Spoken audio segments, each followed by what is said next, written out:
And finally, I'd like to thank our sponsors, the Zebra Press, Simpson Real Estate, and Atlantic Union Bank. Again, without their sponsorship, these events would not be possible. Okay. Now it's time for the program. We have 4 panel members here, and we are going to cover things roughly. We're going to talk about the history of immigration in Alexandria.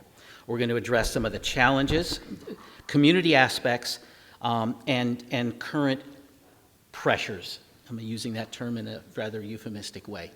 I'm going to ask each of the panel members to introduce themselves, spend about a minute explaining a little bit about their background and why they're here, not just because we asked, but because they have expertise and perspective to share. And then we're going to get right into the questions. So we'll start with Dan on the end. Hi, everyone. My name is Dan Lee. I'm the city historian, and other reasons why I'm here. I've been the city historian for about 13 years. In my first or second year as the historian, I was part of my department won a Virginia Humanities grant to do a project on immigrant in Alexandria.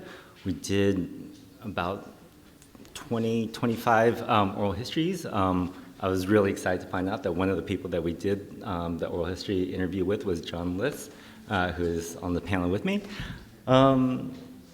Yeah, I think that covers it. I also want to say that in preparing for this, I went through that material. There is a tremendous amount of really interesting stuff there, and it was really a great little education for me, and I thank you.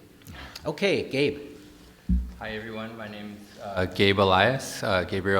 I'm a teacher at now Alexandria City High School in the International Academy. Had to think about that for a second. And I have taught in the International Academy for about 15 years. I've only taught in Alexandria City schools.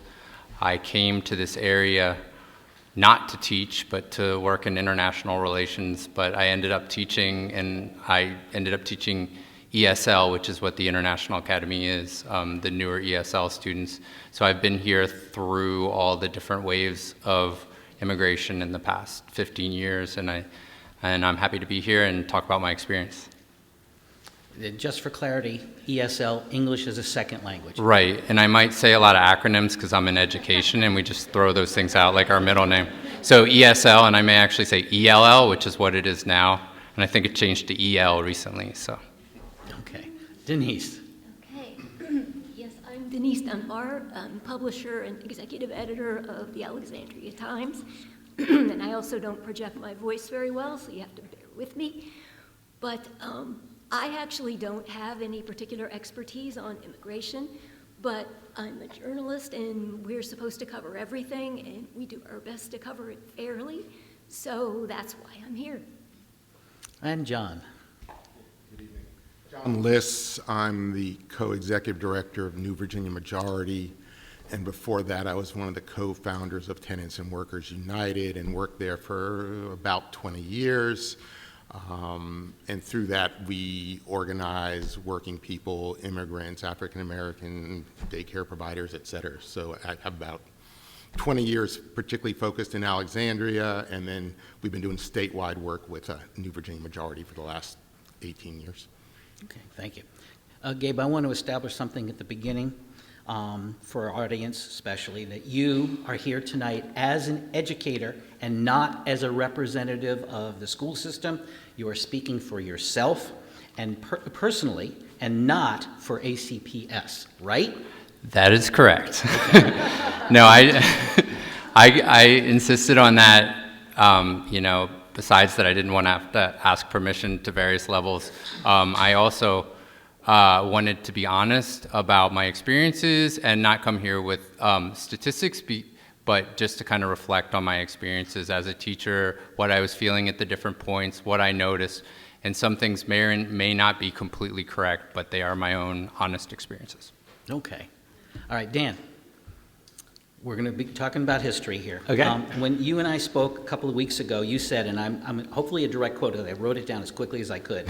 Okay. There has always been migration of non-English speaking people to Alexandria. So I'm wondering, can you talk about how far back that goes? Sure. I mean, we can start in the 1620s when there are people brought from Africa who don't speak English to Virginia. We can talk about the early or the late 18th century, when there seems to be a large number of French tutors, especially for daughters of well-to-do families. We can talk about people from Germany in the 1840s, early 1850s, who were probably fleeing the repercussions of the nationalist revolution that didn't work. We can keep on going on and on. People from Eastern Europe in the late 19th century, people also from Southern Europe in the late 19th century, Norwegian shipbuilders in the early 20th century, people from Vietnam following the Vietnam conflict, people from Central America following violence in their countries, to Afghanistan today. Okay. Thank you. Just curious, and I want to bring up, because when we were talking, and I found our conversation to be incredibly educational. You got to find yourself a historian and have a 45-minute conversation with them. You'll be so much smarter afterward. It was kind of interesting when you were talking about people who were voluntary and involuntary immigrants. I mean, enslaved people were obviously involuntary immigrants, but then there were formerly enslaved people that were voluntary immigrants that formed the Burg. Can you talk a little bit about that? Yeah, so Alexandria has always had both an enslaved, well, before the Civil War, had both an enslaved population, but also a free black population. Some of our buildings that are still today were built by a gentleman named George Seaton. And there were small free African-American neighborhoods. During the Civil War, Alexandria was occupied by the Union Army. And following the decision to keep escaped enslaved people as contrabands of war, it became a place where people tried to get to. If they could cross the Union lines, they were confident that they would not be returned to their former owners. Those communities needed more space, needed more housing, and they built on existing neighborhoods, one of which was called the Burg, because a large number of its residents had formerly lived in Petersburg or around there. See, hang out with a historian, you're going to learn a lot. We got a lot of immigrants after what happened in Vietnam. And, Sure. And that was a large wave. It was probably I don't know how it compares. In fact, one of the things I was curious about is there were also a wave that are here, and we're going to talk about them extensively, as a result of civil wars in Central America. Sure. And Ethiopia. And so my question is, when these large groups arrived in Alexandria, what type of cultural changes took place within the city as a result of this immigration? Ooh, that's a good question. I think one of the things is, at least initially with the people who were coming from Vietnam, they had been officers in the South Vietnamese Army. They had contacts in this area due to its proximity to the Pentagon. In a sense, it felt like a very safe and structured place for them. I know that I'm running out of time here. But eventually what happens is people start moving into what's now known as Arlandria or Chiralagua. In fact, we now know it as a mainly Hispanic neighborhood, but in the 70s and 80s, it was actually, or especially in the late 70s, it was actually primarily Asian American. Okay. John, I know we're now getting into the time period where you arrived. Can you start out by just giving us a little background on what prompted you to work with the immigrant community and how your experience tracks with what Jan was just describing. Sure.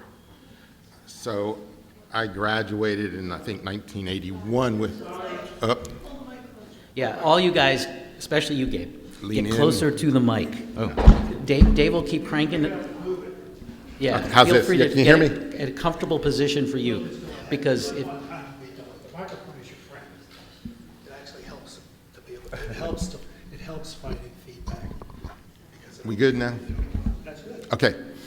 So, 1981, graduated, had a history degree, and back then we didn't have coffee shops, so I was a taxi driver. So, drove taxi and was, I'd started doing organizing around anti-apartheid and struggles for African American Studies department at University of Virginia. I had the organizing sort of bug, or wanted to continue with that sort of, I'll say work, even if it was paid or unpaid. And I read about mass evictions in Arlandria, that Arlandria, at least at that moment, was predominantly and rapidly had become predominantly Latino, mostly from almost entirely from El Salvador, as well as it had a large portion of African Americans who had, used to be called Shirley Duke, but it was, now it's Fox Chase, who had been evicted like overnight in an emergency sort of motion that ended up in Arlandria. And so I came down here because there was planned mass evictions. The owner of the property, the Leighton Estates, someone had died, the brother was going to execute the will, the city was going to support the redevelopment and the basically removal of low-cost housing that was almost entirely occupied by working-class people of color. So I came down here to sort of help people self-organize and fight the fight against that planned displacement. Okay. One of the more recent waves of immigrants are a result of Afghanistan and the fall that took place when we left. I'm wondering, and I'm going to throw this one to Dan, can you compare and contrast the immigration of that with what happened after Vietnam? Well, I think a lot of things are, am I supposed?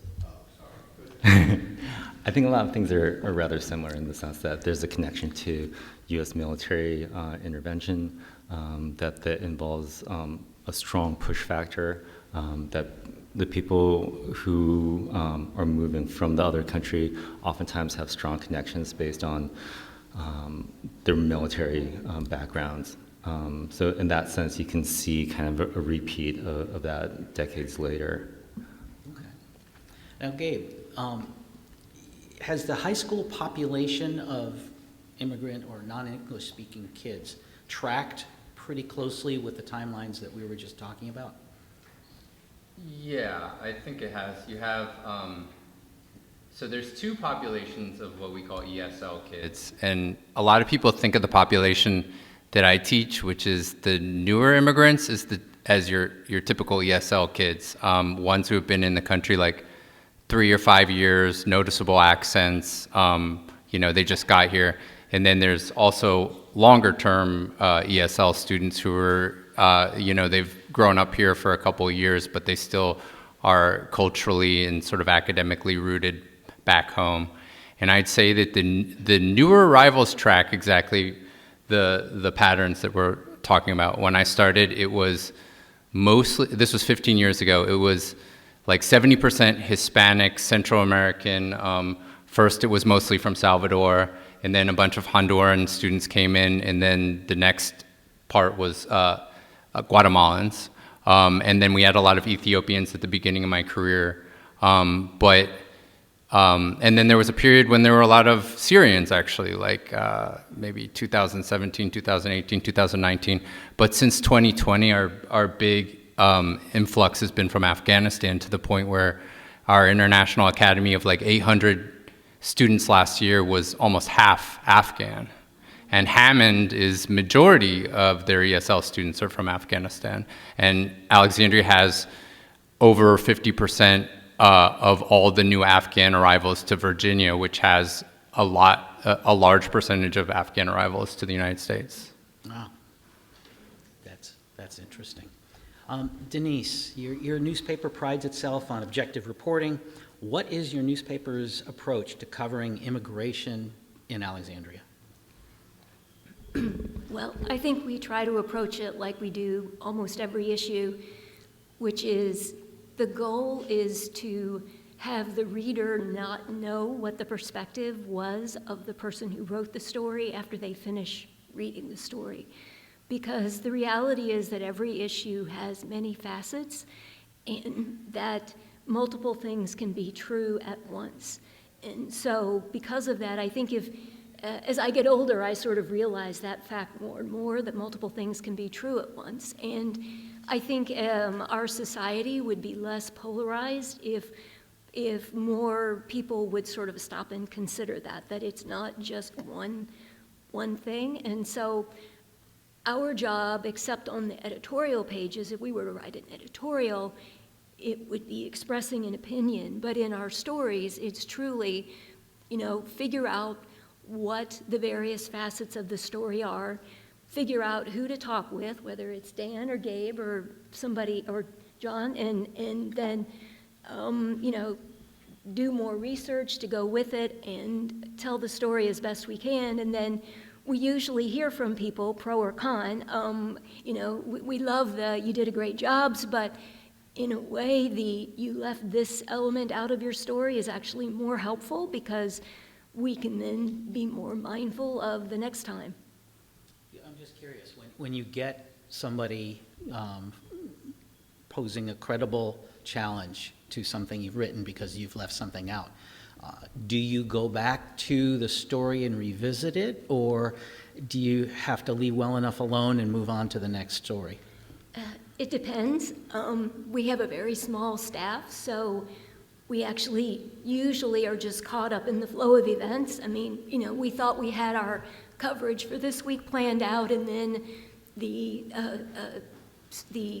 Alexandria City High School, they dropped all the data on Friday, so we started reacting to that data, and then the former principal passed away, and so we pivoted to do a news obit, and that's just how it happens. You just sort of have to, we wish that we weren't reacting. We wish that we had a bigger staff. I wish I had a full reporter devoted to covering immigration, because there's so many stories to tell that we can't tell because of lack of staffing. Yeah. But we do our best. Okay. Gabe, when you first arrived at what was T.C. Williams High School, you mentioned to me that the ESL program, or actually used a different acronym, ELL, the English Language Learner, population was very, very small. Can you talk through the evolution of that? Sure. I started teaching in, I think it was 2009, and I was at Minnie Howard. Minnie Howard was mini at that point. It was next door, and it was small, and it was only 9th graders. And I had classes of maybe, 10, 15 kids, and our program there was maybe, 50 kids, and then in the high school, maybe it was another 150. It was small. And at that point, they were trying to figure out what to do, because one of the things that I'll probably end up talking about is like how these state tests and metrics, and you've all seen great schools and all these ways of measuring aggregate data kind of affect the ESL program, and they're the biggest part of it. And so the school was in trouble for a low graduation rate, because in order to graduate, you need to get verified credits. So you have to be taking the same academic classes as kids who were born here and taking the SOL test. So at that point, they were really kind of struggling to figure out a way of getting students, ESL students who have been here for 1 or 2 years and don't speak a lot of English, with various, backgrounds, academic backgrounds, language backgrounds, getting them to graduate in 4 to 5 years.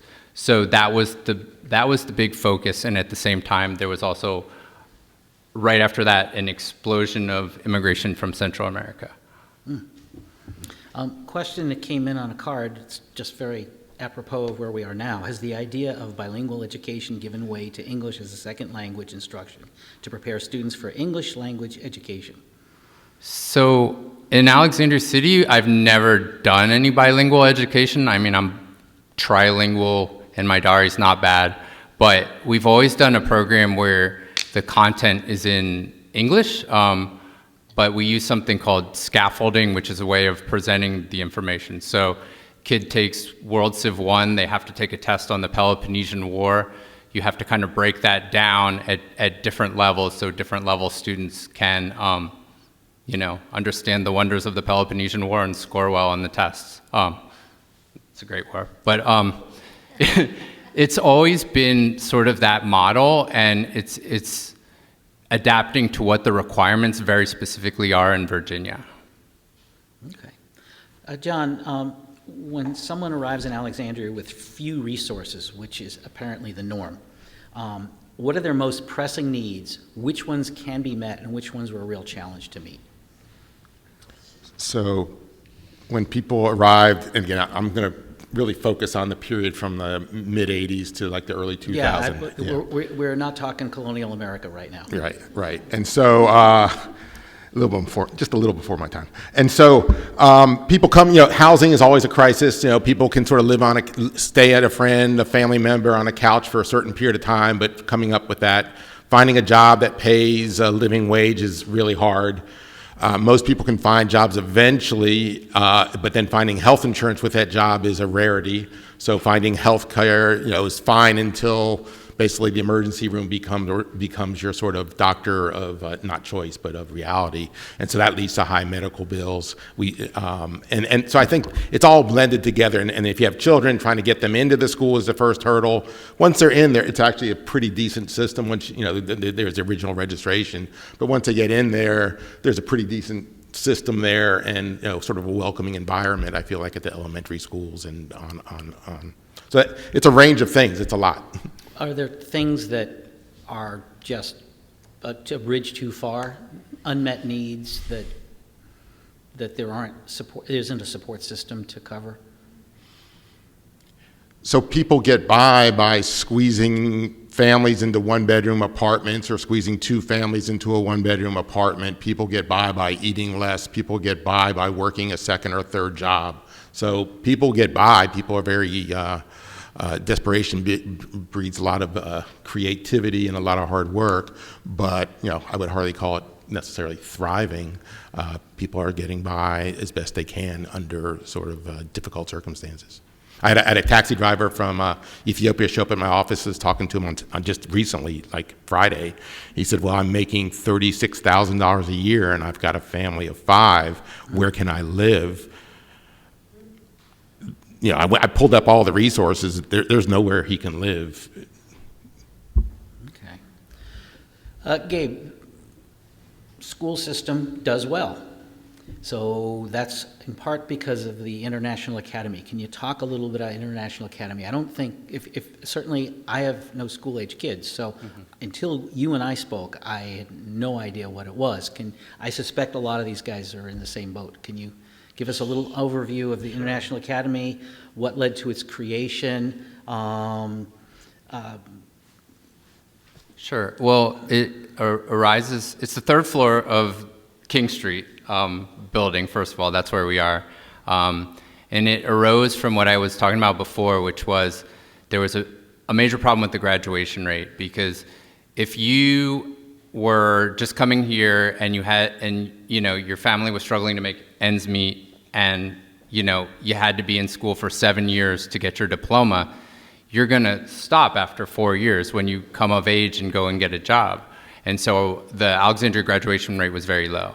So what they did with the International Academy was they brought a model from New York, which was successful with such a diverse population, because it's not just all kids who have a very low level of English. There's different levels of English. There's different language groups.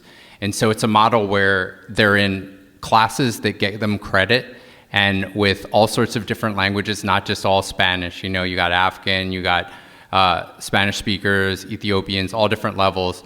And so it's modeled towards getting them to collaborate and talk to each other so that they pass the classes, pass the tests, get the credit, and develop their English at the same time. And so that's the model we've been using. Again, it's something that came out of New York, the New York public school system, but became a nonprofit, and they kind of are consultants to the model that we use, that we still use. Okay. Does that make sense? No, it makes perfect Okay. sense. I'm just curious, since the big current wave of immigrants are Afghanis who left because of fear of reprisal. And I'm going to throw this out, and John, you get the first crack at this, but are we doing right by them?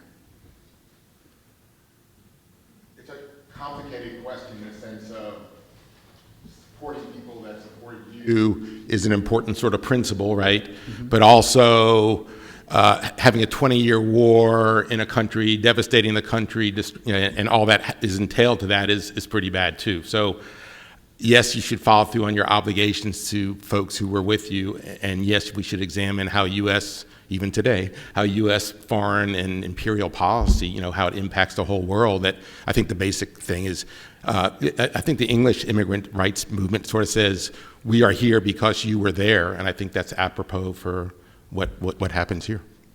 Okay. Dan, do you want to add something? Because you get the next question either way. Okay. I mean, I'm not really in a position to say whether we've done right or wrong. I will say that this has been a consistent way of treating people who have served the U.S. military abroad. These types of waves are consistent with U.S. foreign intervention. Okay. During the 1980s, immigrants filled an important economic niche, that is labor to support a booming construction business.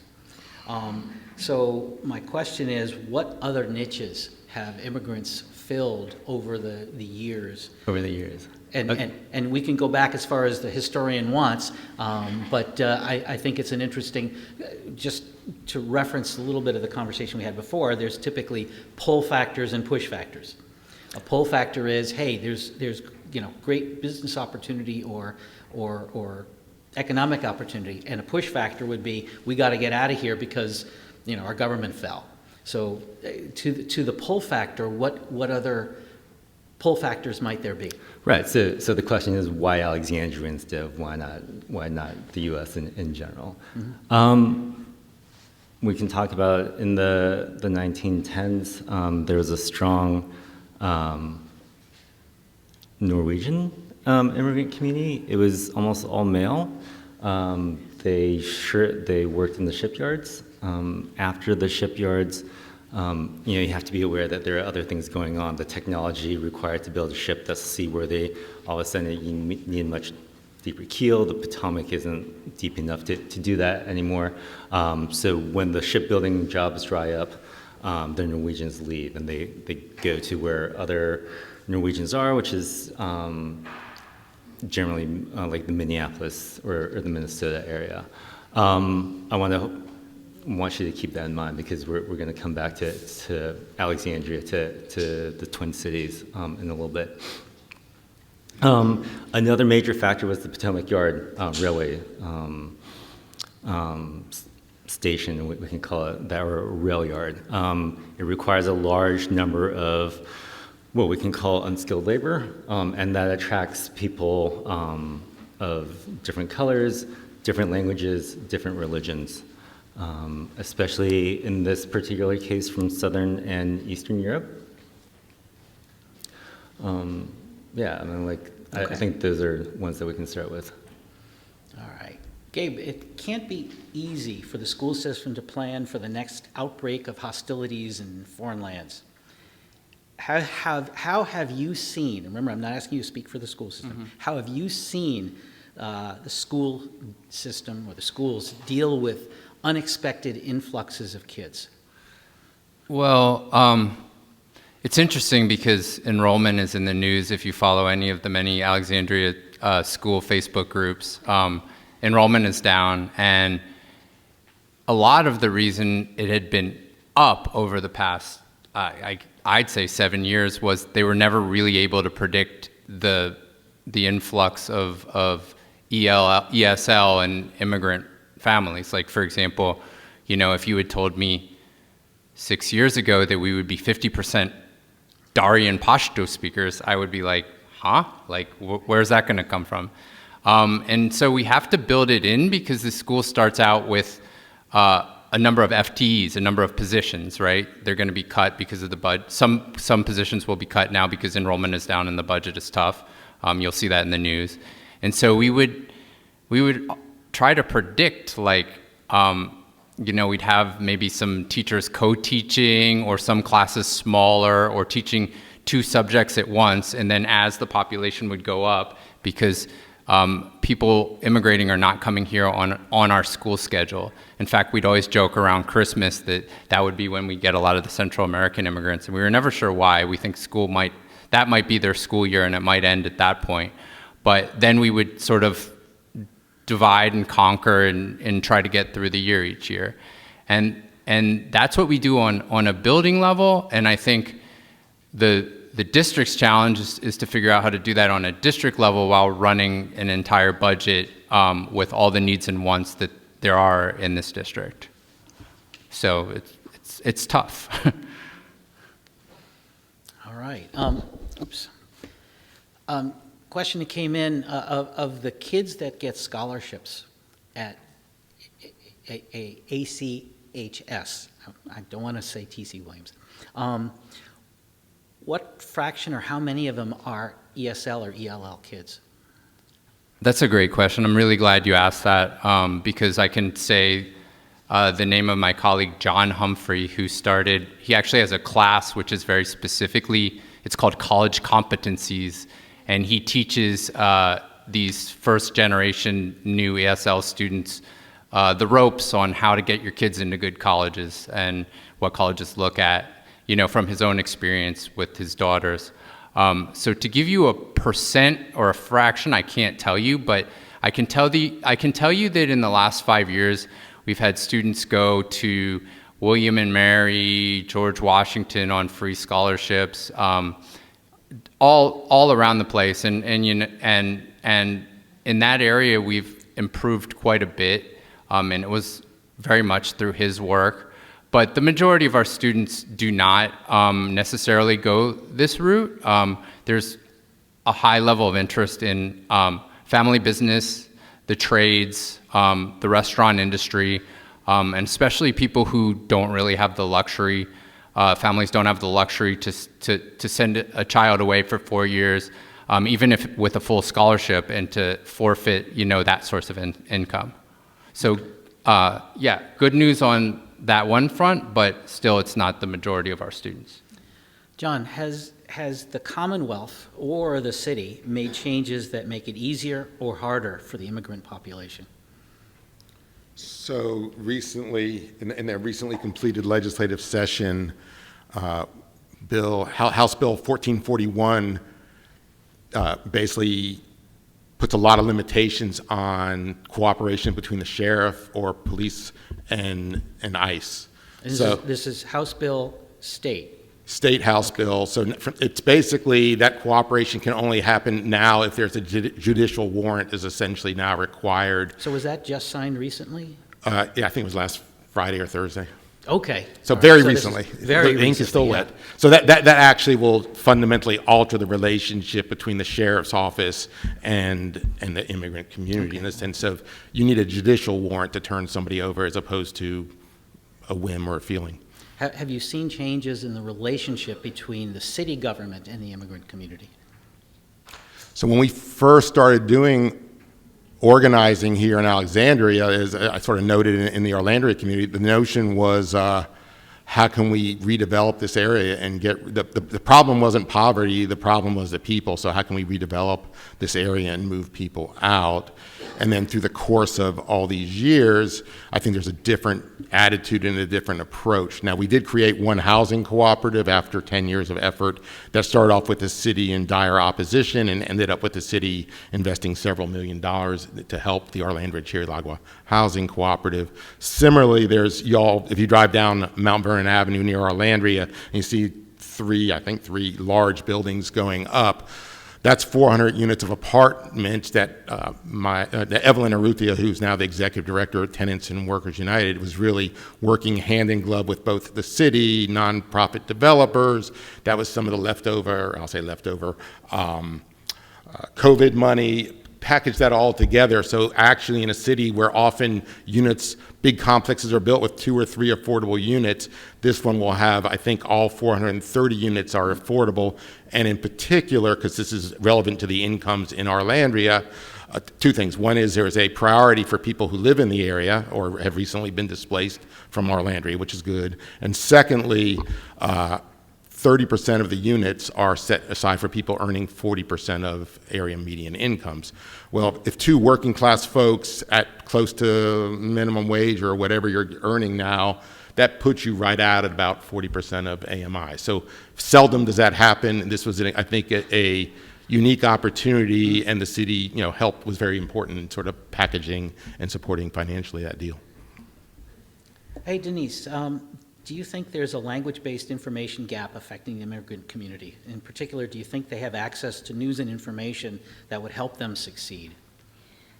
They do not have enough access, and part of that is our fault. When we became a nonprofit last year, we did a community survey, and we found that our readership was only around 4% Hispanic. This was not a scientific poll, but it was our outreach to various, communities and people that we touch. And so that was pretty shocking because when you think about it, it's really the lower income people who are most impacted by what the city does, and they're often the people who don't know what new bill has been passed, how it's going to affect them. And so it's our job to do that. And so I have so many things that I want to do in this regard. I want a Spanish speaker on my staff who can go out and, Dari as well would be nice, but that might be pushing it. But, to go out and find the stories, find the people, but even more than that, to reach out to the different organizations that minister to these folks, whether it's Nova Raft or whether it's Casa Chirlagua, but to be able to get to the right people. So that's high on my list. We want to do a Spanish language translation of the Times. We're in the midst of revamping our website. We're going to have lots of cool little things like you can click on the, just like the New York Times and, some of these big guys where you can actually have like an audio version. We would like to have an audio Spanish version of the Alexandria Times, for people who haven't yet learned English. So we have a very long wish list of things that we know we can do better. Okay. I'm going to paraphrase one of the questions that came in on cards. And that is, in the International Academy, do you guys leverage the, I'll say, more older or longer-term immigrants to help coach, buddy up with, or help support some of the new arrivals to ease with that transition? Yeah, that's a good question too. Yeah, that's part of the model, and it was really helpful, especially with the when we had the huge influx of Afghan kids coming in wave after wave. So some of you probably know the name Zahra Rahimi, who she made a documentary and she started a tutoring program, and she kind of spearheaded this mentorship where the older students, the more experienced students, mentored and helped out the newer students, and it developed alongside an amazing nonprofit that you should know if you don't know, called Nova Raft, and their work, Dan Altman and Nilab. So I think that's one area where in the past 5 years we've made a lot of progress. Cool. This question came in and it presupposes something, and I'm not sure that what we've heard is supportive of that, but the question is, city was founded by immigrants. What has changed our attitudes towards immigrants? Immigrants contribute so much to our civilization. What happened? Go ahead, Dan. And by the way, if you guys don't want to address it, that's okay. I can address it from school perspective. Go, Dan, you go ahead first, the larger thing. I mean, I think the larger thing is when times are tough economically, people blame other people. And it's easy to blame people who don't look like you or don't worship the way you do or don't speak your language. I can tell you from my home state of California in the 1880s, people like me, were persecuted or threatened with violence, and it's something similar to that today. And there are all the same factors. They contribute tremendously to the economy. They make a much larger and more diverse society. All the same reasons why immigration is a positive back then are positives right now. Okay. Yeah, absolutely. I mean, just looking at the colonial history here, this is a country that race has always been really important, and that in terms of the development of industrial capitalism, it was basically the stolen labor of enslaved Africans, right? That was important, and now we're in an era where different gradations of citizenship and humanity and pays off in terms of who makes money at the hotels or the construction and whatever. So that there's this duality of, yes, the wealth of this country is built on the back of labor, particular kinds of labor, and race is central to that. And now we've got a particular regime which has a sort of warped view of history, not supported by actual facts, of white Christian nationalism, of who constitutes the people and who doesn't. That's where we are now. And I'm not saying Alexandria is like a hotbed of white Christian nationalism, but this country is. Okay. We're going to get into the current situation in just a minute, but I had one more question for Denise. With all of your investigative reporting, have you discovered something particularly interesting? I know the answer to the question because I saw the article. I thought it was really fascinating. Can you share that with us? Sure. We've done a lot of stories that have, touched on immigration, of, conditions in the apartments of Afghan refugees and things like that. But I really like data, and the most interesting story that we did was during COVID. I wrote a lot of COVID stories, and part of it is, we didn't know where this was going, right? And so, every week or two I would do a COVID data story. But one thing that I discovered was that Hispanics had much better survival rates when they got COVID than did whites or blacks. It was really interesting. They weren't hospitalized as much, and they didn't die as much per case. So I thought that was fascinating, and I looked at it, and it was the same in Virginia, and it was the same in the U.S. So I hired a wonderful young man who lives in Alexandria, Thompson Eskew, to look into this a little bit further, and what he discovered is it was totally tied to vaccination. Not a big surprise maybe, but there were different reasons why black and white Alexandrians were not vaccinated at the same rate that Hispanics were. And we had neighborhood health. We had the city of Alexandria doing all of these walk-up clinics. It was shocking. I actually have the data here, but 95% of, according to the state data, 95% of Latinos in Alexandria were vaccinated, as opposed to 74% of black residents and only 71% of white residents. That was pretty shocking to me. But it was clear, to me it was two things. It was cause and effect. If you got the vaccine, you did better with COVID, right? I think most educated people would think that. And also that the city's outreach worked. And I think that's a very cool article. Thank you. Do you remember the headlines so that people can search for it? Because I thought it was... I don't remember. Okay, don't worry about it. It was like 4 years It's ago. searchable. All right, the final section in this discussion comes to the current political climate. So my first question, and we've got a whole bunch of cards here, for Gabe. How has this fluctuating political climate affected your experience teaching immigrant kids? Sure. So our numbers are going down now, and they're going down fast. And the same thing happened in 2016, but then there was a rebound afterwards. And personally, as a teacher, it's very sad to see that happen. I've invested my life in the job, but it hurts to see the families and my students feel rejected and scared. And it's really just not the same this time around. And it's something that's happening on a national level, and it's having larger effects on, the local level, because we never figured out or fixed our immigration system to make it function correctly. And, at the same time, on a local level, you don't see it as much.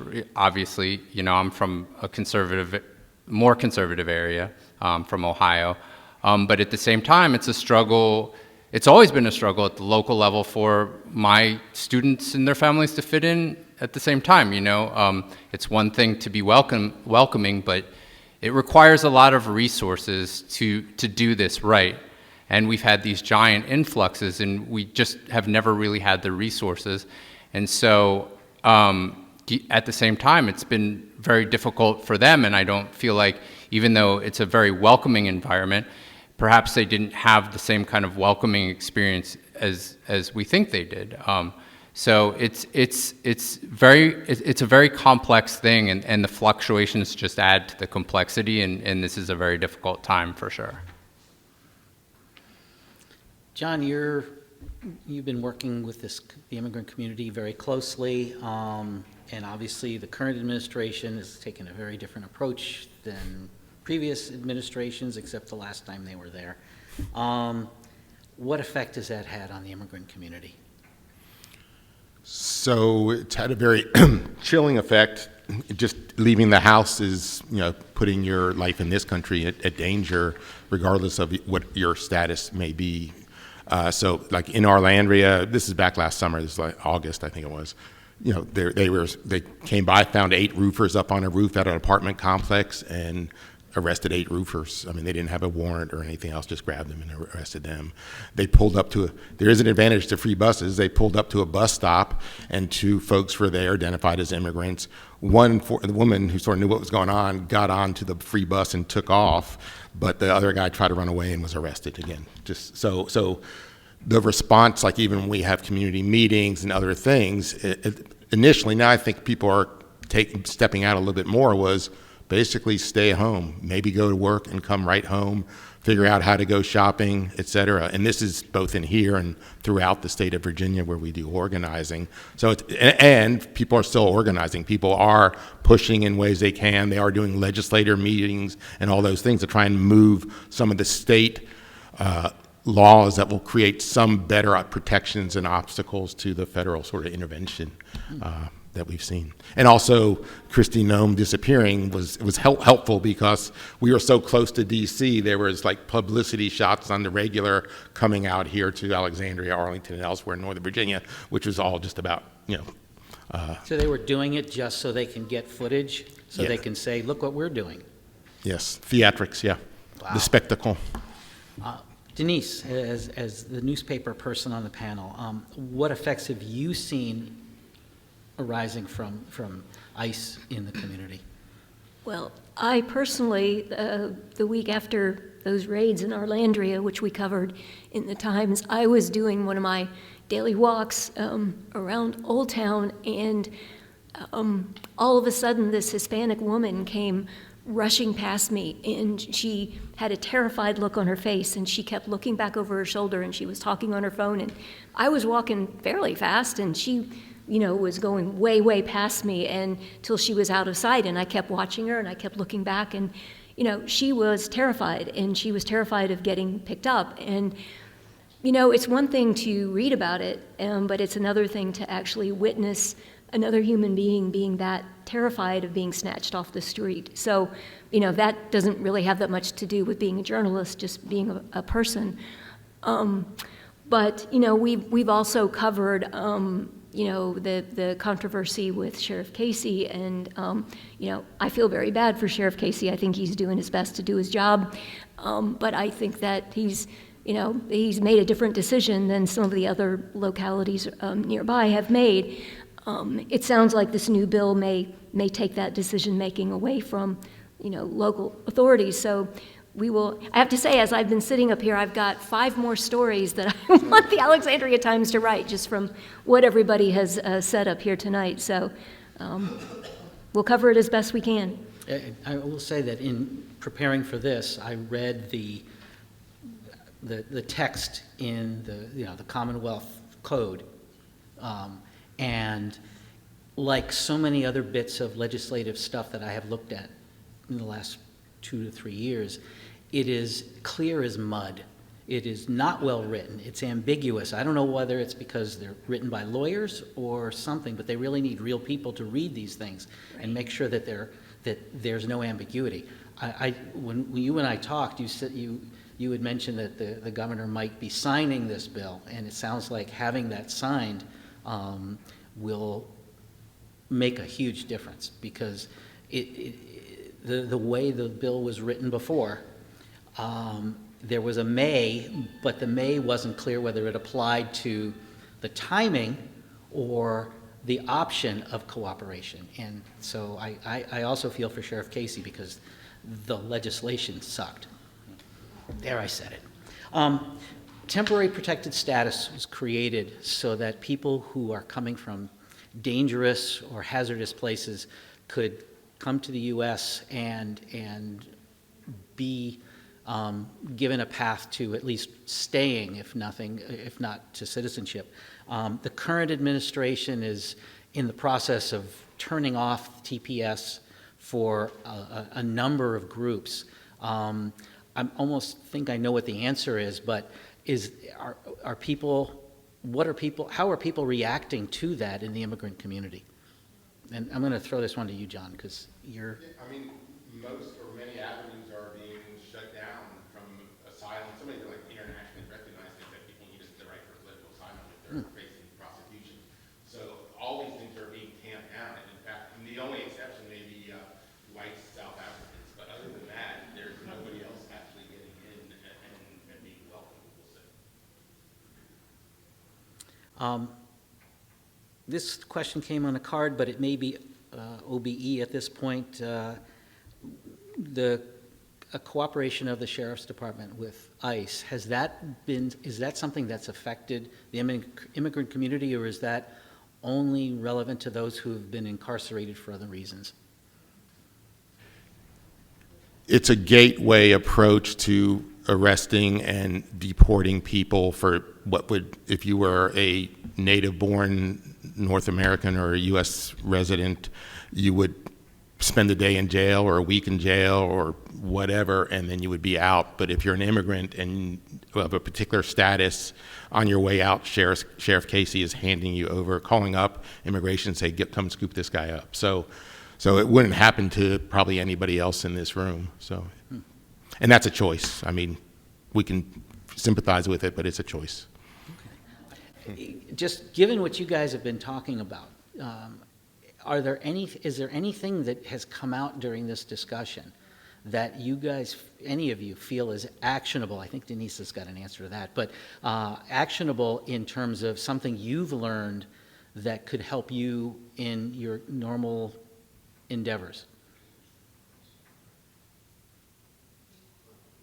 Stories about all this, and try to educate people as best they can of what the law is now, because this is new news.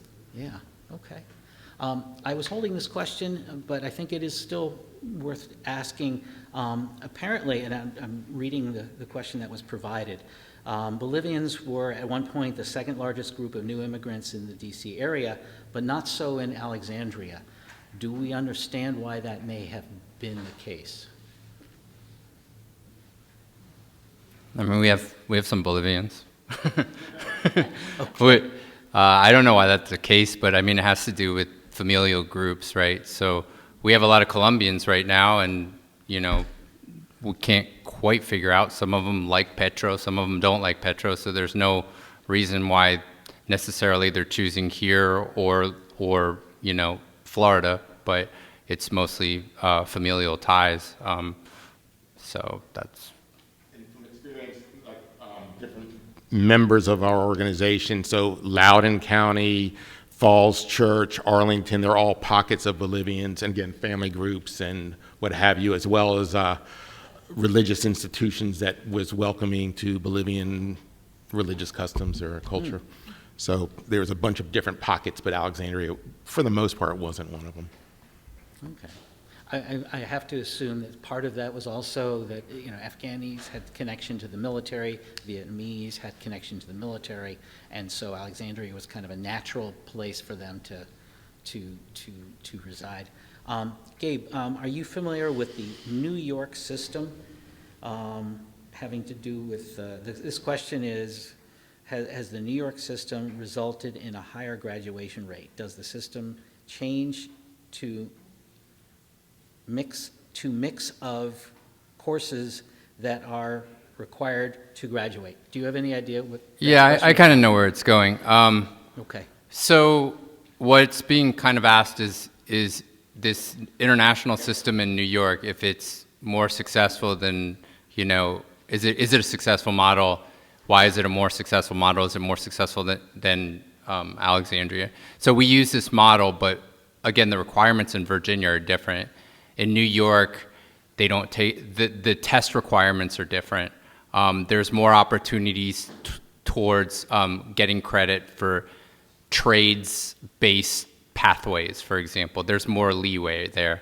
So one of the big things that could happen, and I think would make school a lot more effective, and you're going to hear this a lot in the next couple years, is having a little bit of leeway with what constitutes a successful high school education, not a one-size-fits-all, everyone must go to college, everyone must, have the same exact experience, but something that works for each and every group, not just immigrants, but all students who may not fit the same mold. And I think New York, the state, and the city have traditionally more leeway than what we've had in Virginia with this. Okay. And just finally, Dan, you turned me on to a whole bunch of resources, which I thought were fascinating. Can you share with folks where they might find some of those things, like the Oral History Project? Yeah, so maybe I can talk while I pull up my phone and make sure. If you go on the alexandriava.gov website and you do alexandriava.gov/historic, on the left-hand tab, you can go down and you'll see something saying called the Online Oral History Archive. It's a wonderful resource, not just of immigrant oral histories. It has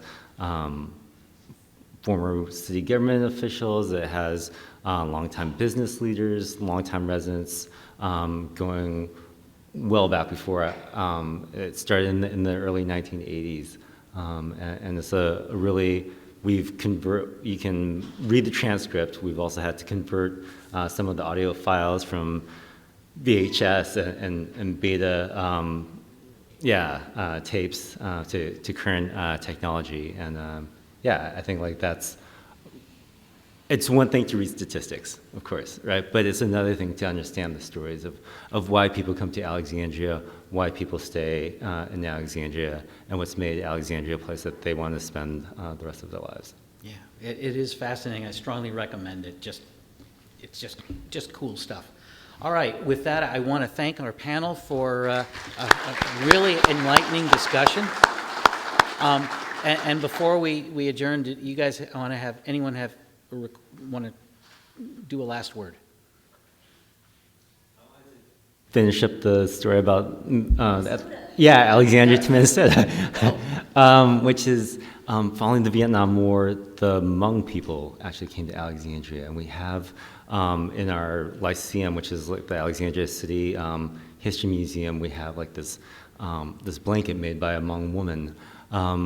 They came to Alexandria for the same reason other people from that conflict had come to Alexandria. They had contacts in the Pentagon. They found the pace of life too fast in this area, and so they moved in part because they had a church sponsor to the Minneapolis-St. Paul area.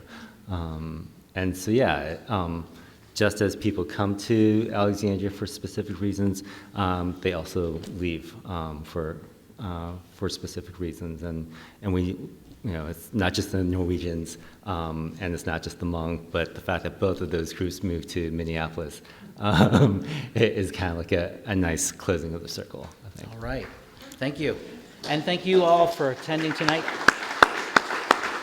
This is Agenda Alexandria, a nonpartisan organization that takes a look at the issues without taking sides.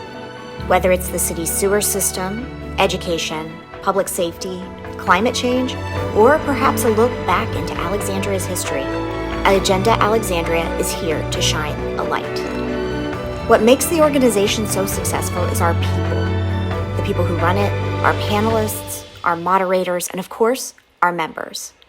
Agenda Alexandria is a member-funded organization, and we invite you to become one today by visiting agendaalexandria.org.